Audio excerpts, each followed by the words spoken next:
Started out as a 1950 drama starring Sidney Poitier, Richard Widmark, Linda Darnell, and Stephen McNally. But Sidney Poitier was not credited on top. He should have been.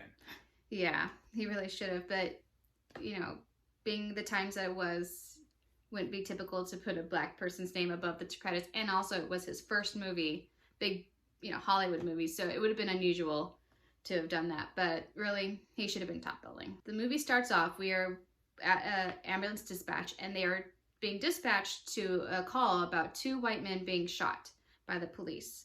And they are brought into the community hospital where they are being taken care of by Sidney Poitier, a local doctor who's getting his feet wet in the community hospital. But thanks to their upbringing and their attitudes, these 2 men are having the racism shine through. He now has to deal with taking care of these 2 men's lives while they are absolutely mistreating and belittling his life. It's an amazing story. Bottom line, it's a really amazing story that shows the conflict and the issues that African Americans had to deal with back then. Some of them we see that they're still dealing with now. And the film really goes in a dark direction. Yeah, it's not what you expect for a movie like this in that time, in 1950. No. You know, because while this film is entertaining, it's definitely entertaining. It's not the kind of entertainment you're going to expect for a movie. Yeah, there's some moments of laughter. There's some endearing characters, but there's not much levity in the movie. Yeah. There's not much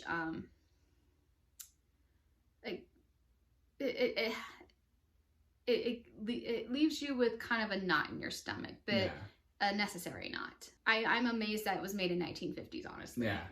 Because that seems like a time that they were still playing it safe on a lot of things in Hollywood. And also, things weren't really good at all for the African American community. Well, unfortunately, this film didn't do that well in the box office. I don't think people were really ready for a film like this in 1950. No, they needed it, but they weren't willing to go see it. Yeah, I mean, luckily it did get nominated for Best Screenplay. You know, Somebody it definitely deserved that, but it didn't win, unfortunately. It lost to Sunset Boulevard, which, I mean, before seeing this movie, I love Sunset Boulevard, and I could clearly see why Sunset Boulevard would win the Academy Award for screenplay. Yeah. But now having seen this movie, I feel that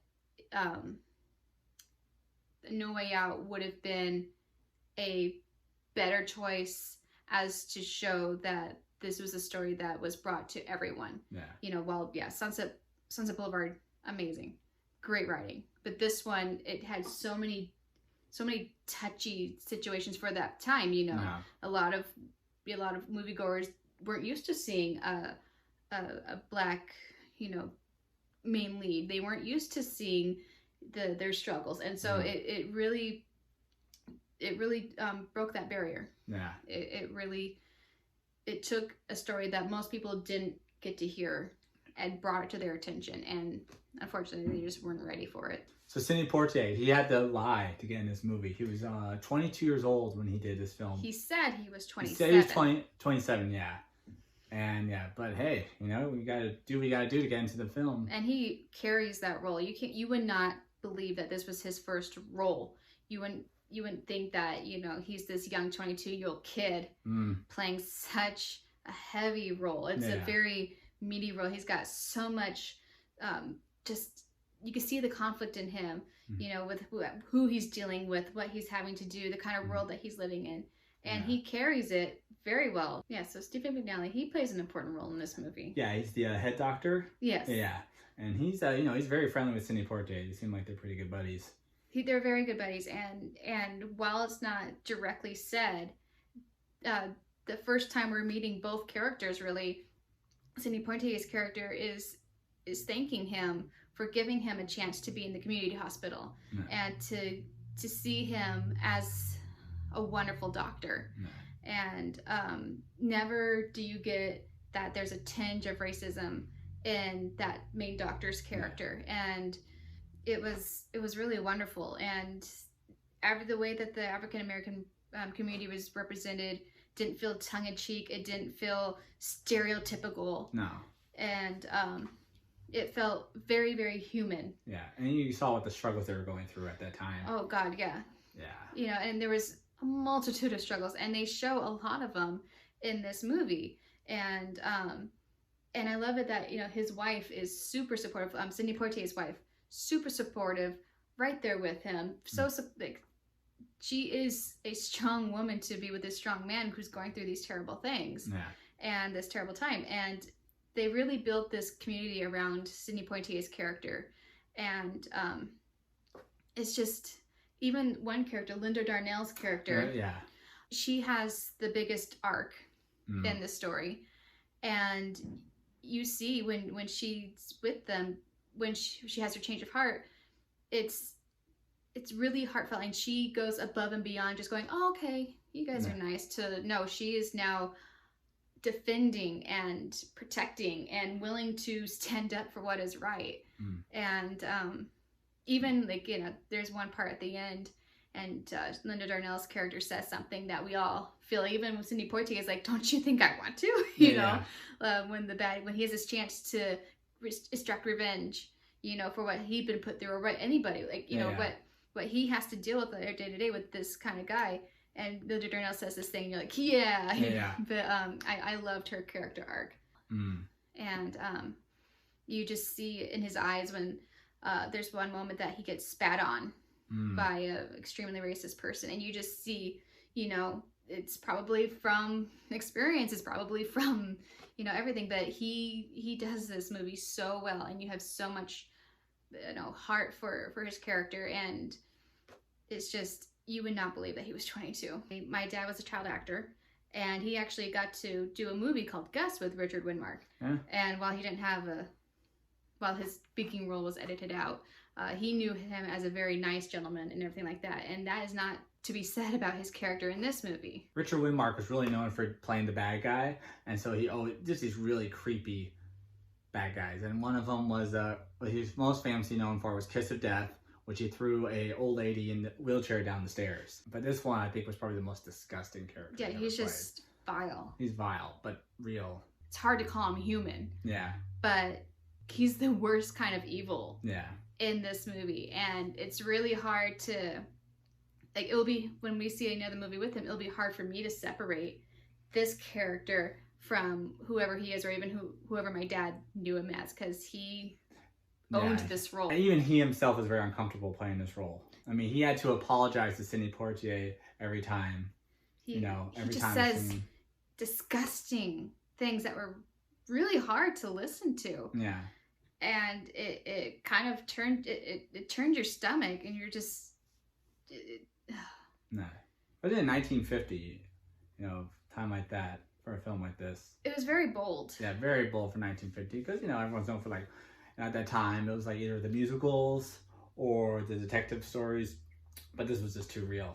Yeah, I mean, like, only a few years later is my favorite, like, Singing in the Rain and stuff like that. Yeah, it's very happy movies, but yeah, this one, it faces the current event of that time, which is years later still our current event, and it does not shine a pretty light on it. It's really sad, because you see this character and what he says and what he does and what he implies, and I make it emotional. And just to know that there's people out there who really feel this way, against other people, it's just it's heartbreaking. And it was really hard to watch this movie, to know that this exists, and it still exists. And I mean, it was an important watch for us, and it really is an important watch.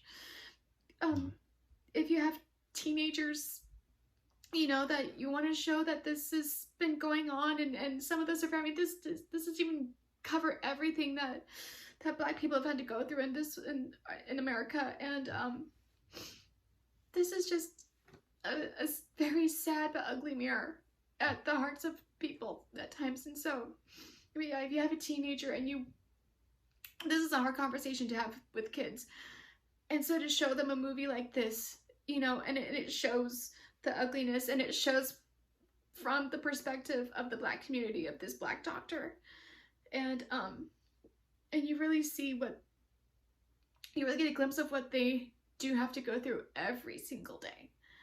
And it's just, yeah, it was a very eye-opening movie. Yeah. You know, like, it's just, I mean, you could watch Hairspray and it's kind of cute. And, you know, there's conflict. Oh, no, we know she can't be on TV. But it didn't hit as much as this one did. Yeah. And, it's definitely an incredible film that needs to be seen. It's not a film that people talk about. No, and usually you'll never hear film people say, like, oh, they need to remake this movie. Yeah. This movie could be remade, and I think should be remade in our modern world, in a modern way, because obviously we have not learned that lesson as a society about racism, about how you treat people, and what they go through. And so this movie is very relevant. I mean, how many years later? 50? You know? Yeah. Oh God, over 50 years. Over 50 years. I mean, if they never remake this film, which they don't necessarily need to, you just need to watch this film. This movie is perfect. It is in every way, in direction, writing, acting. It's just it always seems to be that, you know, that they remake a movie for a new generation to hear this story. Yeah. And for it to be remade now in a modern world, it shows that same story, same crap. This film should definitely be shown in schools. I think so. Yeah, I mean, kids might be turned off because it's black and white and old, but it is. No, it should beautiful movie. It should be part of social studies. It should be part of just, you know, sitting down and talking about the reality of our world. And I mean, this is, I really think that if you have a child who's a little bit older, you know, teens and up, this would be a good one to show, and to show the history, the ugly history of people's interactions. We give No Way Out 5 milkshakes out of 5. If you like our content, please like and subscribe and follow us on Facebook.